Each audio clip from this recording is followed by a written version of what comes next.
All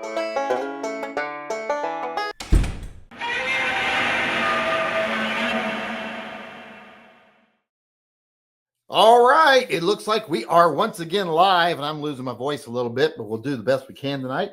Welcome to what I'm calling Shooting the Shit with Yankee. It's our second edition. And tonight's topic is going to be how I feel, and I know a lot of people might disagree with me, that when someone commits mass murder with a firearm, if you are a victim of that, I think that is worse than when someone commits mass homicide with a vehicle. And I will explain why I think that. And I want you all to weigh in. If you got any comments or questions, please put them in the live chat. It's a little hard for me to find emails or anything like that. Or you can do a super chat through YouTube. If you do it through YouTube, even if it's just $2, I can click on it. It'll show up at the bottom of the screen there so people can know who's saying what. But I want to talk about why I think that's true, why I think it's worse to be the victim of a mass shooting than a mass vehicular homicide. And it's all about the time of regret, because if you're the victim of a mass vehicular homicide, it's probably going to be quick. You're probably not going to see him coming. If you do see him coming, you've probably got options to get out of the way, get behind something, whatever. You're not completely helpless, and there's not this long period of time where you know something's about to happen. So it's either over with quick or you're not completely helpless. Whereas with mass shootings, how many times have we heard stories like from the Pulse nightclub? We were trapped in the bathroom. He was randomly going down the hallway, shooting people in different rooms. And we knew he was coming to us next. Those people died. They even were sending text messages to people asking for help. They knew the whole time they were going to die. They knew there was nothing they could do to defend themselves, hardly at all. They could have tried, but, against a guy armed with a rifle and who's taking precautions and doing what he needs to do to take people out, they didn't have a lot of chance to fight back unless they had been armed also. And they get to suffer that. If only I had a gun, if only I had a weapon, maybe I'd see my kids again. Maybe I'd see my family again. So I think it's far worse for the victim because they get that time of recognition where they're like, I should have taken my own safety more seriously and taken precautions. And I hate that. I hate thinking that. That's one of the reasons I say always carry. It's not because I think you're going to need it. And sometimes it might even come with risk carrying it. But does anybody ever want to be in a case or the situation where they're trapped in a closet, basically, or a bathroom, and there is a monster killing people with rifles, and you're with your family, or even if you're just by yourself, and this is where I could do something if I'd been prepared. But I'm just going to die now. And maybe my family's going to die if they're with you. I don't ever want to go through that. And I don't want anyone else to go through that. And just thinking about those people in that bathroom going through that, I think that's one of the worst things someone could possibly ever feel. I couldn't imagine how bad that could be. So that's what I mean when I say that. I'm hoping you all have some things you would like to add, because like I said, I want to go the first 10 minutes of the chat with you all responding to the topic so we can cut it up and do the thing. But that's how I see it. Which would you rather have happen? Would you rather be, well, you're probably prepared. So do you think that it would be better to be stuck in that bathroom and maybe have a chance to fight back but not be armed? Or do you think it'd be better to see a car coming and be able to get out of the way? Or if you're going to die, would you rather know it's coming, or would you rather, sharp blow to the head that you don't see coming, like Maria Bamford said? So let me know what you all think. I'd love to hear your opinions. Remember, you get to call me out when I say something stupid here, because I don't have time. So let's see if anybody's got any comments that they're making.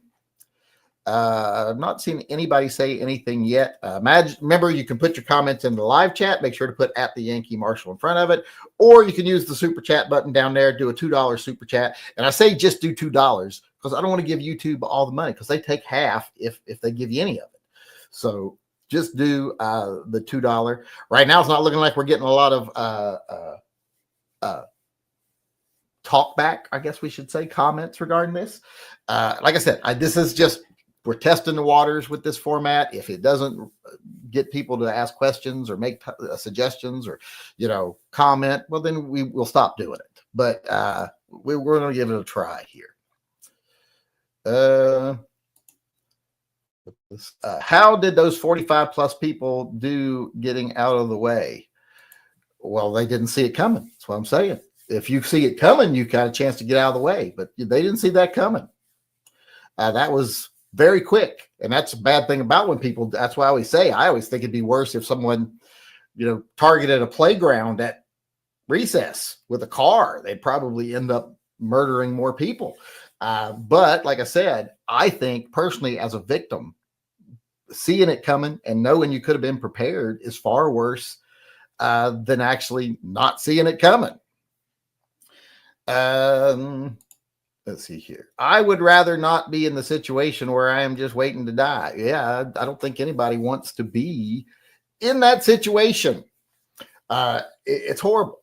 And like I said, I think cars have a potential to be deadlier than rifles for someone who has less skill, because it doesn't, if you want to rush into a group or anything and start picking people off with a rifle, you got to have a little bit of skill. You got to be able to aim, and you got to be able to know to stay away from people so people aren't wrestling you to the ground, taking your gun from you or anything like that. So they got to prepare a little more. Whereas a car through a crowd, like Times Square or anywhere like that, like this place in New Orleans didn't even have what do they call them, bollards out where to stop the car because they were under maintenance at the time. Well, I bet they just got taken down and nobody bothered to put them back up because they'd rather spend their money on illicit stuff than actual doing their job, the politicians locally. But I think cars have the potential to be more deadly in the hands of people with less skill. So I don't think that mass shootings are in any way more dangerous to people than mass vehicular homicides. I just know I would not want to be in that position where I knew I could have been prepared and I wasn't. Like maybe you left your gun at home that day because you're like, oh, I'm just going to the grocery store. Ain't nothing going to happen at the grocery store. I don't like that. I don't like that thinking. I don't like that possibility. So I don't like that at all. I think a vehicle can be much more deadly than a gun. Well, I think so too, especially, quickly without people seeing it coming. That's the bad thing. And they don't see it coming. Which is why I say I don't like bombs. I fear people. I'd rather someone, if I'm in the mall, I'd rather someone rush in with a bomb or rush in with a gun and start shooting, and then I can shoot back or flee, hopefully run, but I make bad decisions all the time. That would give me a chance at least. But if I'm just sitting in the mall and someone has placed a pressure cooker bomb in a trash can where I'm sitting and it goes off, well, there's nothing I can do about that. And if my family's there with me, there's nothing I can do about that. I can't protect them. Don't even have a chance. That's why I say I would rather someone come in and commit a mass shooting at a mall or something when I'm there than I would them bomb the place. And I think that's one of the things when you ban guns, people just get more creative on the way they kill. They're going to kill with bombs. They're going to kill with fire. They're going to kill with vehicles. You're not going to take away the ability to kill. And this whole notion that taking away guns does that, it's absolutely ridiculous. Where are we? Yeah, that maniac in, I don't know how you say that, Waukesha, Wisconsin, ran over 68 people in that Christmas parade a few years ago. Yeah, that didn't get nearly as much coverage as someone, who shot 6 people at a Christmas parade. That got, 10 times as much media coverage. You notice the media stops covering things when it doesn't suit their agenda. It's like they were covering Greta Thunberg like crazy till she started saying that corporations were the biggest problem and the billionaires were the biggest problem. Then they're like, oh, well, we're just not giving her any airtime anymore because she's talking about us now. It doesn't fit their agenda anymore. It's great when she thought it was, it's getting people on the left mad at people on the right. But when it was like maybe organizing people against the haves, they weren't for that. They were not happy anymore. Let's see if anybody's got anything to add here. If not, we will switch off to the regular chat. Years ago, an angry Canadian incel ran over a bunch of people in Ottawa. Well, like I said, it's not like people love to pretend like, well, these countries don't have guns, so they don't have shootings. What do they have? Murders. I've heard people say, well, Jamaica's safer than the U.S. because people don't get shot all the time. I'm like, well, no, locals do get shot all the time in Jamaica. But even if they didn't, the fact they're getting killed with machetes, does that make you feel better? That more people per capita are being killed, but it's being done with machetes instead of guns. Does that make you happier? Even though the body count's higher and it's bloodier, but guns weren't used, so your idea that guns are bad, you get to hold on to that. That makes people happy. Bourbon is close to a traumatic hospital. I think I would rather chance a bullet. Well, yeah, I would too in a situation like that, but I wouldn't want to be the person that's, waiting to get that bullet and knowing you can't do anything about it. I'm disabled, can't move very fast. With a speeding car, I have no chance to get out of the way. At least with a mass shooter, I have a small chance to fight back. Yes, you can shoot back if you're prepared. If you're not, well, then you're just a sit and duck. It's like one of those games at the park where if bing and you go the other way and then bing and then you roll the other way. Kind of one of those things. I wouldn't want to be in that situation. But hopefully you'll be armed. Cross draw, hopefully, if you're in a wheelchair. I think that's the best way to carry in a wheelchair. Different subject there, but let's see where we're at. I think we're about out of time here.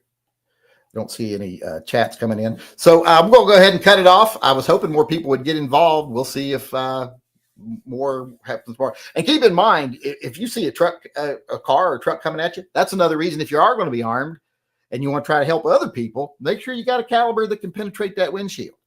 Make sure you got a caliber that when it does penetrate that windshield, it doesn't just splatter and, give them some pock marks from some lead or veer so far off target that it, maybe catches them in the arm or, beside them in the seat.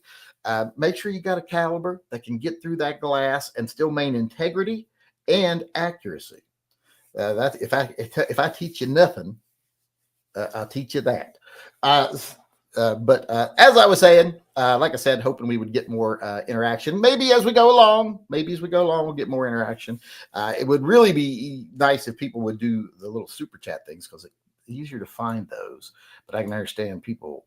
I agree with you. There is much less terror when death comes suddenly without notice. Well, it's just that whole notion of the guilt you would feel before you were dead, knowing that my family's going to die because I'm too fucking lazy to take the steps needed to make them safe.